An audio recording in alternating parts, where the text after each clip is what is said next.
I have this 2014 Honda Rancher 420 4x4. I realized that I never did walk around, and here I'll show you what it used to look like. I don't really have a video of it, but I have a similar one that looks kind of similar to this one. So here, so this is 2015. It's basically same, but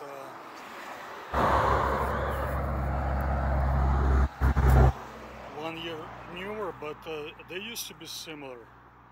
I had to replace all the plastic. I do have plastic for this one, rear fenders and front fenders, and I do have a front rack and bumper.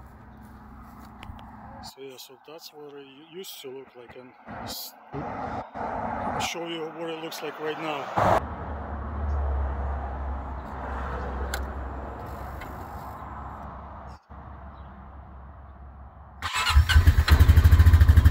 Starts right up.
So yeah, it has a lot of miles, 22,500 basically. I had to do a top end on this one, and recently I replaced a fuel pump, and it runs and drives really good. I have these brand new tires, about, I don't know, 10 miles probably, maybe 15, but no more than 15 for sure. Still brand new. Really nice four-wheeler. I really enjoy riding it.